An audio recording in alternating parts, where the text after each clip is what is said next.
प्रियंका गांधी ने योगी आदित्यनाथ का 80-20 का जो उनका वक्तव्य था उसका जवाब देते हुए ये कहा है कि उत्तर प्रदेश का चुनाव 99 वर्सेस 1% का है। और प्रियंका गांधी ने एक हास्यास्पद बयान दिया है। उसने कहा कि 1% केवल भाजपा की मानसिकता के लोग हैं, 99% वो लोग हैं जो भाजपा के खिलाफ हैं। प्रियंका वाड्रा को ये देखना चाहिए कि शहर शहर के अंदर जो प्रबुद्ध नागरिक भारतीय जनता पार्टी के सपोर्ट में खड़ा हो रहा है, ये इतिहास के बदलने के लिए हो रहा है। और प्रियंका वाड्रा केवल कमरे में बैठकर आकलन कर रही हैं कि 1% भाजपा का वोटर या भाजपा का सपोर्टर है। क्या ये सारे आंकड़े, ये सारे आकलन, लोगों की भावना, लोगों के विचार, ये सब फर्जी हैं? तो प्रियंका वाड्रा जी ऐसी कमरे में बैठकर इस तरह का वक्तव्य दे सकती हैं क्योंकि वो उस घराने से आती हैं जो गांधी खानदान कहलाता है। उनको वसीयत में चीज़ें मिली हैं। उनको चुनाव लड़ने से ना लड़ाने से कोई मतलब है। केवल और केवल उनका टारगेट है उत्तर प्रदेश की युवा लड़कियां। क्योंकि आपको बता दूं, योगी आदित्यनाथ जी को जो इस बार पहली बार वोट करने जा रही हैं लड़कियां, उनकी बड़ी मात्रा में वोट मिलने जा रही है क्योंकि उन बच्चियों का कहना यह है कि पहली बार ऐसी सरकार आई है जिसने रोमियो स्क्वाड बनाया।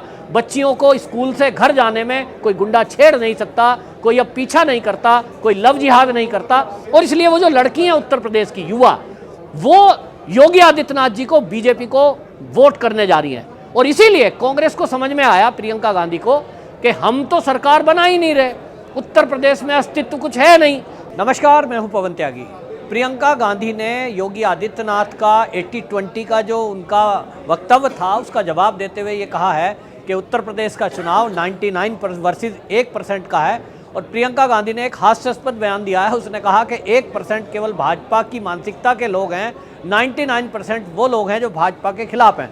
अब प्रियंका गांधी वाड्रा कौन सी दुनिया में है? कौन सा उन्होंने सर्वे देखा है? क्या किसी ज़मीनी स्तर पर जाकर उन्होंने लोगों से बात की है? और आपको बताएं, जो उनकी पोस्टर गर्ल थी उस तक ने उनका खुलासा करते हुए ये कह दिया कि कांग्रेस में जो टिकटों का वितरण हुआ है वो पैसे से हुआ है, वो रिश्वत से हुआ है। जिनके बेस पर वो दलित चेहरा दिखाकर वोट लेना चाहती थी उत्तर प्रदेश में, वो ही उनके विरोध में हो गए। अब प्रियंका गांधी वाड्रा जो योगी आदित्यनाथ जी का बयान है 2080 का, उसको काउंटर कर रही है। हालांकि योगी आदित्यनाथ जी ने 80-20 के बारे में खुलासा करते हुए ये कहा कि 20% वो लोग हैं जो आपराधिक प्रवृत्ति के हैं, जो नेगेटिविटी फैलाने वाले लोग हैं, और 80% उत्तर प्रदेश में वो लोग हैं जो पॉजिटिव सोच रखते हैं, उत्तर प्रदेश को आगे ले जाना चाहते हैं, लॉ एंड ऑर्डर की स्थिति को बेहतर करना चाहते हैं। 80-20 इस तरह का उन्होंने खुलासा किया था। और ये हकीकत भी है। मैं खुद उत्तर प्रदेश से हूँ, मेरठ जिले का निवासी हूँ। इस एरिया में, पश्चिमी उत्तर प्रदेश में यदि देखेंगे तो यहाँ 80-20 यही है कि जो 20% है, योगी आदित्यनाथ जी ने जैसा कहा कि वो लोग हैं जो नेगेटिव मानसिकता, यानी गाड़ी चोरी कर लो तो कहीं बाजार में सोतीगंज में बेच आओ, किसी की गाड़ी छीन लो, कहीं बहन बेटियों के साथ छेड़खानी कर दो, इस तरह की मानसिकता के हैं। लेकिन जो 80% उत्तर प्रदेश की जनता है वो उत्तर प्रदेश देखना चाहती है जो योगी आदित्यनाथ जी ने 2017 के बाद उत्तर प्रदेश के निवासियों को दिया है। नेशनल हाईवेज दिए हैं, एयरपोर्ट दिए हैं, गांव में कनेक्टिविटी दी है, 24 घंटे बिजली दी है, और तो और बिना रिश्वत, बिना सिफारिश की लगभग 6.25 लाख नौकरियां। ये इतिहास में पहली बार है। उत्तर प्रदेश का युवा उत्साहित है और वो ये कह रहा है कि हमें तो ऐसी सरकार चाहिए जो बिना रिश्वत, बिना सिफारिश, मेरिट बेस पर नौकरियां लेती हो। ऑनलाइन टेस्ट हो रहे हैं, सब पारदर्शिता बरती जा रही है। ये तो पहली बार है। समाजवादी पार्टी में चचा जान के यहाँ लिस्ट बना करती थी, मायावती सरकार में भतीजे लिस्ट बनाया करते थे, और सिंगल कोई भर्ती ऐसा नहीं कह सकता जो मायावती शासन में। बादलपुर गांव है मायावती का पैतृक गांव। मैं उस बादलपुर के व्यक्तियों को जानता हूं जिन्हों की खुद की बच्चों की भर्तियां बिना रिश्वत दिए उस जमाने में नहीं हुई थी, जो अपने को दलितों की मसीहा बनकर नेतागर्दी उत्तर प्रदेश में कर रही है। और इसीलिए बहन जी मायावती के बारे में सब लोगों को पता है और इसलिए लोग उनके साथ नहीं हैं। प्रियंका वाड्रा कह रही थी कि मुझे पता नहीं लग रहा है बहन जी जो हैं मायावती क्यों नहीं चुनाव में आ रही हैं, उनको पता होना चाहिए, वो उत्तर प्रदेश की प्रभारी हैं। तो उत्तर प्रदेश में वो लड़की हूँ लड़ सकती का नारा देकर वो बच्चों को दौड़ा रही हैं सड़क पर। क्या वो जमीनी स्तर की हकीकत नहीं जानती कि उत्तर प्रदेश का जो दलित है, वो जो मायावती का कोर वोटर है, वो आज योगी आदित्यनाथ जी के द्वारा जब महीने में 2 बार फ्री में राशन दिया जाता है, उसके कारण वो ये समझ चुका है कि पहले जो सरकारें थी वो दलितों के नाम पर राजनीति करके सत्ता प्राप्त करके 500 करोड़ की संपत्तियां अर्जित करती थी, और आज जो योगी आदित्यनाथ जी हैं, भगवाधारी योगी आदित्यनाथ, वो जन कल्याण की भावना से, वो सबका साथ सबके विकास की भावना से, दलितों हो चाहे अगड़ा हो या पिछड़ा हो, जिसको जरूरत है उसको जितना राशन उसका अधिकार है, वो राशन बायोमेट्रिक मशीन के जरिए उसको मिल रहा है, उसका हक।